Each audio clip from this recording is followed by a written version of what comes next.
Բարի լույս հարգելի հետևորդներ, եթերում է IBC լուրերի առավոտվա թողարկումն է, ես Սվետլանա Պետրոսյանն եմ։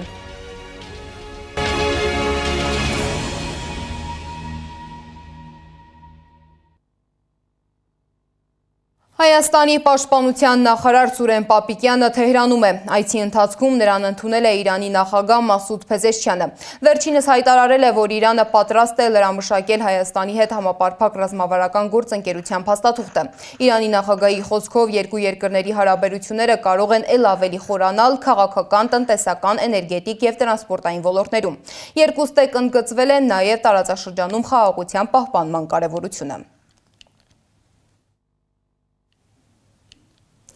Պապիկյանը նաև հանդիպել է Իրանի պաշտպանության նախարար Ազիզ Նասիրզադեին, քննարկել են պաշտպանության ոլորտում երկկողմ գործակցության ընթացքն ու զարգացման հեռանկարները։ Հանդիպմանը մասնակցել է նաև Իրանում Հայաստանի դեսպան Գրիգոր Հակոբյանը։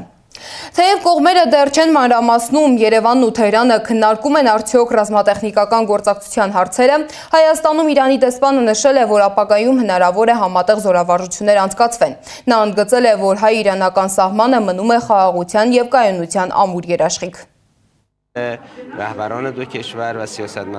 Հաշվի առնելով մեր երկու երկրների հարաբերություններն ու կապերը տարբեր ոլորտներում, այդ թվում պաշտպանության ոլորտում, նմանօրինակ միջոցառումները ընթացիկ առօրյա միջոցառումներ են, որոնք հնարավոր են ապագայում ևս տեղի ունենան եւ հնարավոր են ապագայում ավելի մասշտաբային լինեն։ Սա խոսում է երկու երկրների միջև տարբեր ոլորտներում ընթացող գործակցության եւ կապերի մասին։ Այս այցի ընթացքում կողմերը հնարավորություն կունենան կարծիքներ փոխանակելու տարբեր հարցերի վերաբերյալ եւ ավելի խորացնելու արդեն իսկ առկա գործակցությունը։ Երկու երկրների ռազմական ոլորտներն էլ հենց հիմնվում են այդ պատմական կապերի վրա եւ սահմանի անխզելիության, նաեւ երկու երկրների տարածքային ամբողջականության պահպանման սկզբունքների հիման վրա։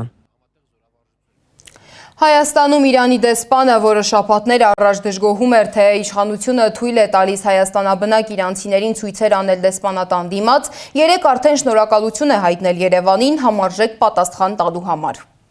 احتمام زیادی داشتن در مدیریت این شرایط. Ես շնորհակալություն եմ հայտնում Հայաստանի Հանրապետության պատկան մարմիններին, քանի որ համապատասխան քայլեր ձեռնարկվեցին այս իրավիճակում։ Այն իրադարձությունները, որոնց մենք ականատես եղանք Իրանում, ի սկզբանե խաղաղ ցույցեր էին, որոնք պետության կողմից համապատասխան ճանաչում ունեցան։ Սակայն այնուհետև արտասահմանից Իրան ներմուծված կազմակերպված որոշակի խմբեր փորձեցին այս շարժումը տանել այլ հունով եւ երկիրը ներքաշել քաղաքացիական պատերազմի մեջ։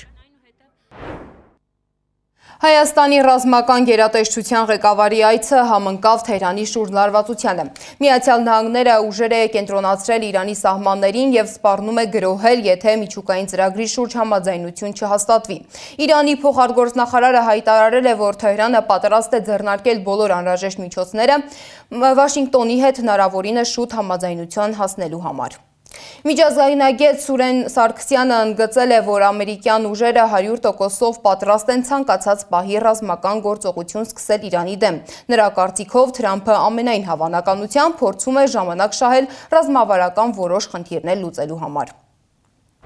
Նախ նա պետք է ձևավորի համապատասխան հասարակական ընկալում եւ աջակցություն, որի արդյունքում միայն կկարողանա դիմել գործողությունների։ Նա պետք է ցույց տա, որ բանակցային բոլոր հնարավորություններն սպառված են եւ այլևս հնարավոր չէ բանակցություններ վարել, նաեւ առաջ մղի այն թեզը, որ Իրանը չափազանց մոտ է միջուկային զենքի ձեռքբերմանը։ Երրորդ կարևոր հանգամանքը պայմանավորված է ներքաղաքական ռիսկերի նվազեցմամբ։ Եթե ռազմական օպերացիան ունենա ծանր հետևանքներ ամերիկյան բանակի կամ զինվորականների համար, դա ուղղակի հարված կհասցնի Թրամփի եւ հանրապետականների վարկանիշին, ինչի արդյունքում հանրապետականները նոյեմբերին կայանալիք ընտրություններում կարող են պարտվել եւ դեմոկրատները կարող են առաջ բերել իմպիչմենտի օրակարգը։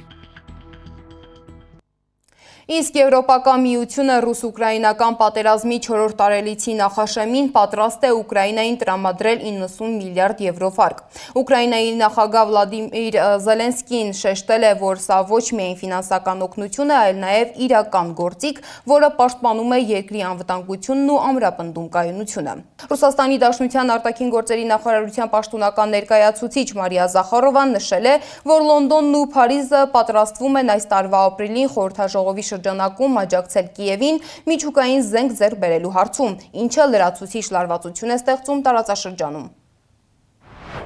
Ռազմական միջուկային ներուժ ձեռք բերելու հարցում Կիևին աջակցելու ցանկացած քայլ մեր կողմից կընկալվի որպես մեր երկրի անվտանգության համար ուղղակի կրիտիկական սպառնալիք ստեղծելու փորձ, ինչին կտրվի անխուսափելիորեն կոշտ պատասխան։ Մի շարք եվրոպական երկրների ղեկավարների Ռուսաստանի դեմ ուղղված հայտարարությունների եւ գործողությունների համատեքստում, որոնք շարունակում են խրախուսել Արևմուտքի կողմից հրահարված ուկրաինական ճգնաժամի հետ կապված առճակատումը, մենք կրկին զգուշացնում ենք միջուկային տերությունների միջև ուղղակի ռազմական բախման ռիսկերի եւ համապատասխանաբար դրա հնարավոր ծանր հետևանքների մասին։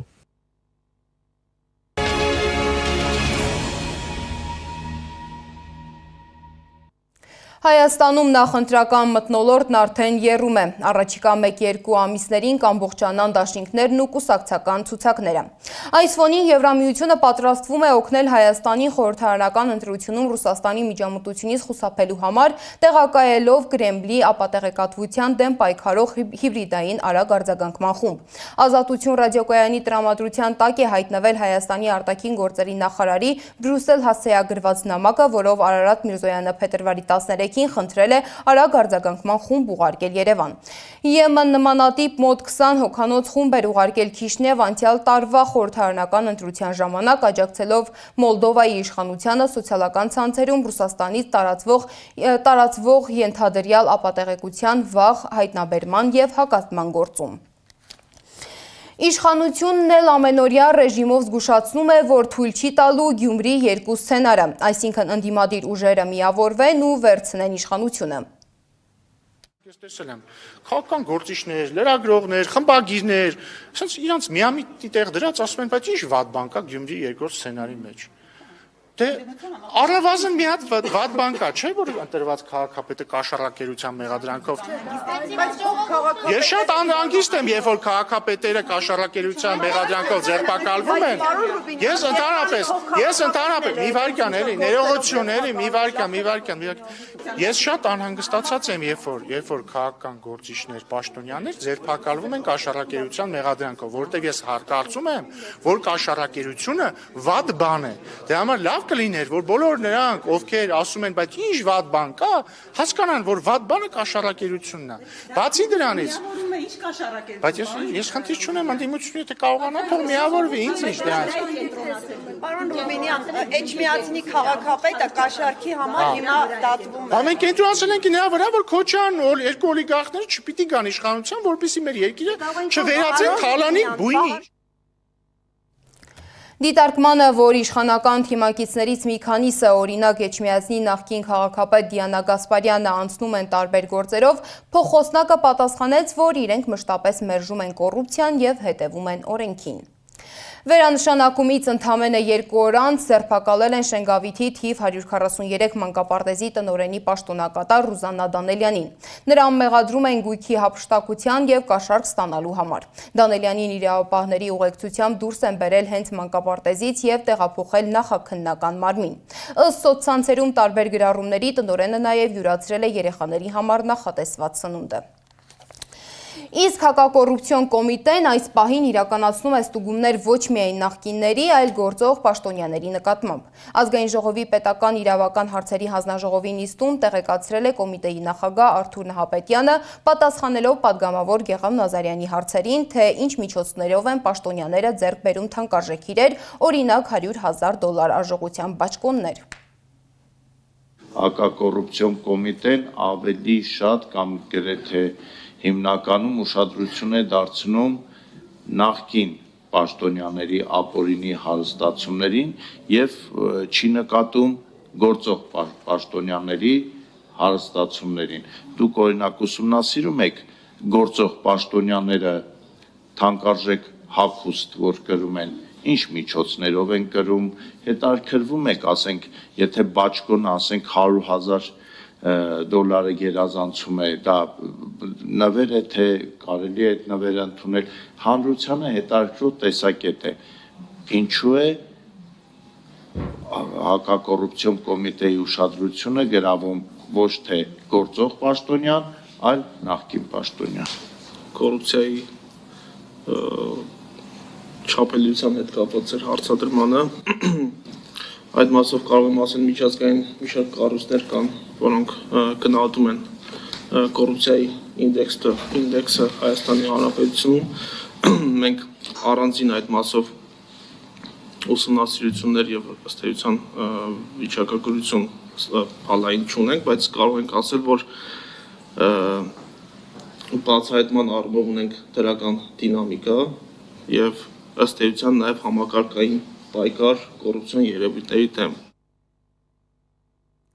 Քրեակատարողական ծառայողները ձերբակալել են Նուբարաշեն քրեակատարողական հիմնարկ այցելած փաստաբանին։ Խուզարկության արդյունքում փաստաբանի պայուսակից փաստաթղթերի տակից հայտնաբերվել է 10 մլի տարողությամբ սպիտակ թափանցիկ ներարկիչ։ Ներարկիչի մեջ 8.44 գրամ քաշով թմրամիջոցի նմանվող մուգ շագանակագույն փոշե նման զանգված է եղել։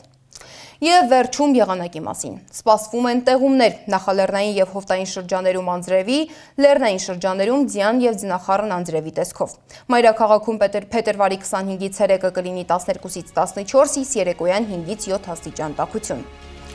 Այս ժամի համար նախատեսել ենք այսքանը, շարունակեք հետևել մեզ YouTube-ում, Facebook-ում, Telegram-ում, WhatsApp-ում, Instagram-ում ու TikTok-ում կամ այցելեք մեր պաշտոնական կայք www.abc.media.am։ ABC լուրերի հաջորդ թողարկումը եթերում կլինի ժամը 12-ին, կհանդիպենք։